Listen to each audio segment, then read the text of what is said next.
In today's read aloud, we will hear that our planet is divided in half by an imaginary line called the equator.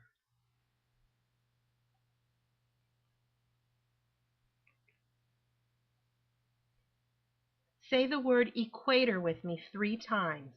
Equator, equator, equator. The equator is an imaginary line. There is not really a line that goes around our Earth like a belt. It's an imaginary line that's halfway between the North Pole and the South Pole. In today's read aloud, we will hear that the Earth is divided into 2 hemispheres. Say this word with me 3 times. Hemispheres, hemispheres, hemispheres. Hemisphere is 1/2 of Earth. We live in the northern hemisphere. We are the half of the Earth that is north of the equator. So this is the northern hemisphere. The southern hemisphere is the half of Earth that is below the equator.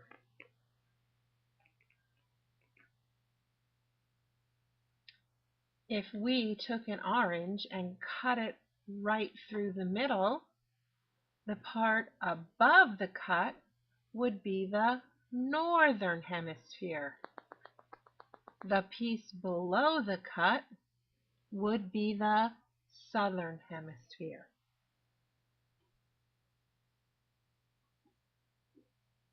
Today we're going to hear about the main topic of today's read aloud is how the tilt of the Earth affects the amount of sunshine we receive as the Earth orbits the sun. We're going to hear more about how the seasons are created by the way the Earth is tilted as it orbits the sun. Today's read aloud is called The Reasons for the Seasons.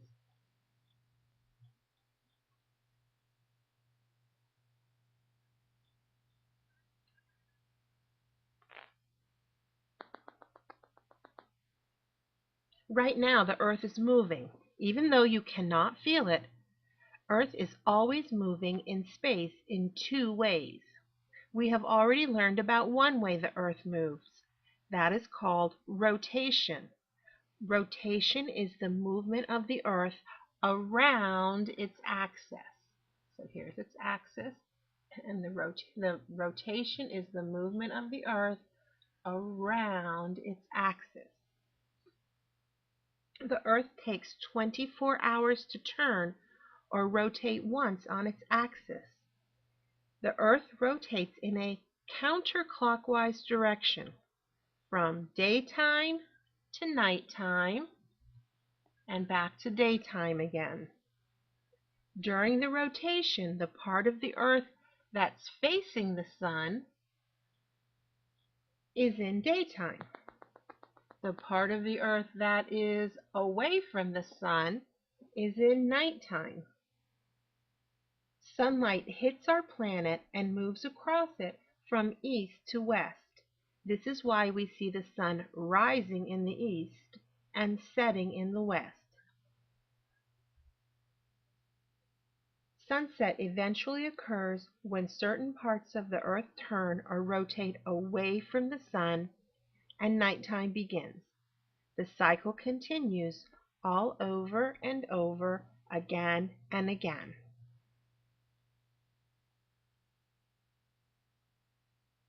The second way the Earth moves is called revolution. The Earth revolves or orbits around the sun. So the sun is staying still there in the middle, and the Earth is spinning on its axis, and It's revolving or orbiting around the sun. The Earth is tilted as it orbits the sun. The tilt or slant is when you tilt your head to one side. The Earth remains at this same angle and points in the same direction as it orbits around the sun. Now let's find out more about how the Earth's tilt causes seasonal cycles. The Earth is divided into two hemispheres or halves. Just like an orange can be cut in half through the center from one side to the other, the Earth can also be divided into two parts. Our planet is divided in half into the northern hemisphere and the southern hemisphere. Northern hemisphere and the southern hemisphere. It is divided by an imaginary line called the equator. The equator is the same distance from the North Pole as it is from the South Pole. The United States, where we live, is located in the northern hemisphere.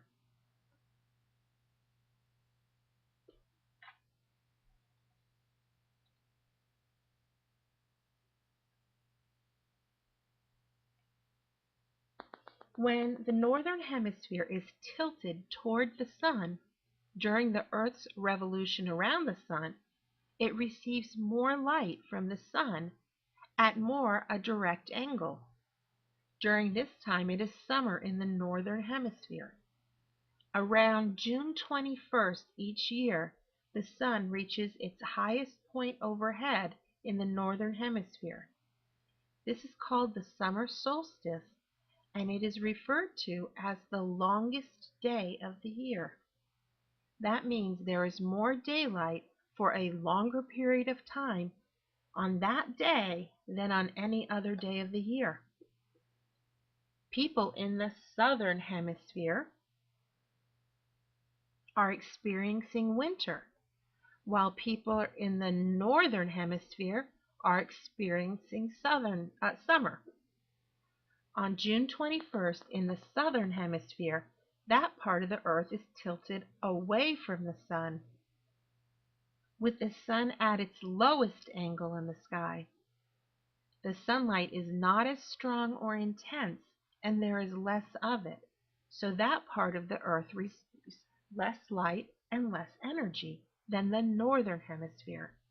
June 21st is the winter solstice, or the shortest day of the year for people who live in the southern hemisphere. It is the opposite of life in the northern hemisphere. So let's look. Right here is North America, and right about here is New York. So the sun is really at its closest when the sun, because of the tilt of the Earth on its axis. And this would be summer in our northern hemisphere. Because the tilt is away from the sun, it is winter in the southern hemisphere because the sun has the longest angle to get to the sunlight has the longest angle to get to the southern hemisphere.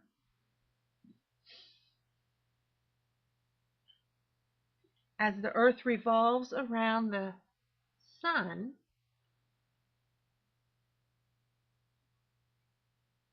that causes our seasons to change, depending on which hemisphere is tilted most directly toward the sun. This depends on where the Earth is on its revolution or orbit around the sun.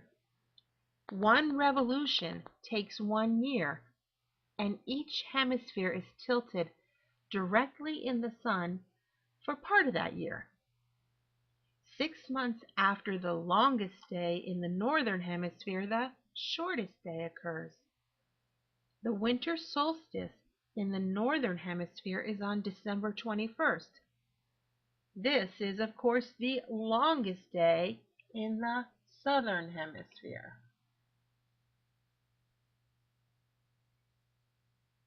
They are opposite. So in this side, we can see that because of the tilt of the Earth, that the northern hemisphere is furthest away from the sun.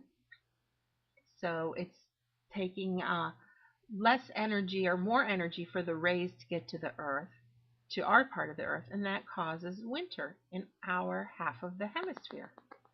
But you can see because of the tilt that it's a shorter distance to the southern hemisphere now.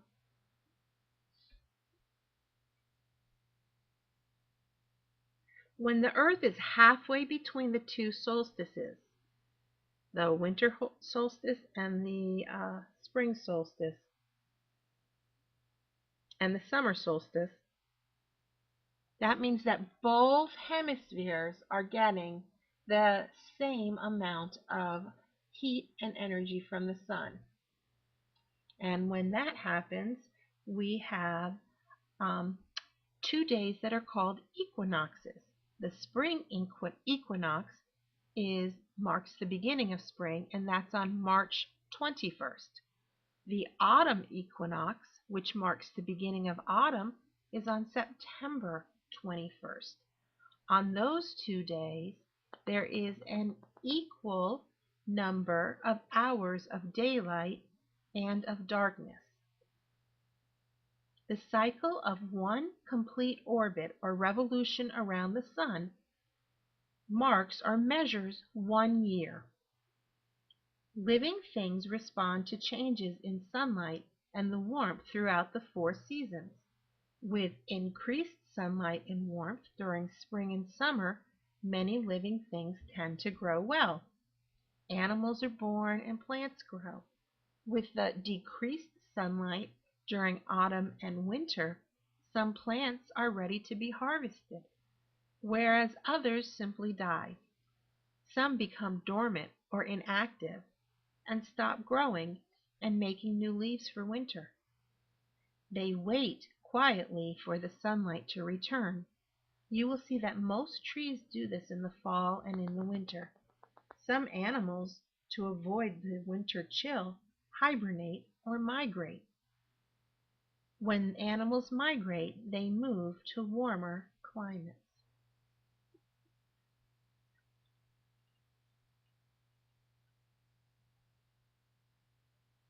Not every part of Earth experiences 4 seasons, though.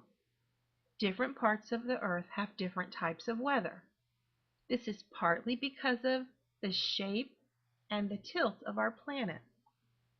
This means that different parts of the Earth receive different amounts of sunlight and warmth. These areas around the equator receive the greatest amount of direct, intense sunlight. So some of the warmest parts of Earth are located near the equator. The North and South poles are at the opposite end of our Earth, and they receive the least amount of direct sunlight. In fact, although they are far apart, they have the same kind of weather as each other. It is always cold in the North and South poles, and both places are usually covered with ice.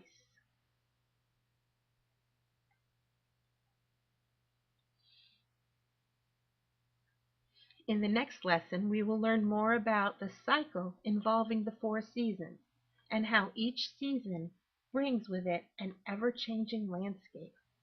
Which season is your favorite?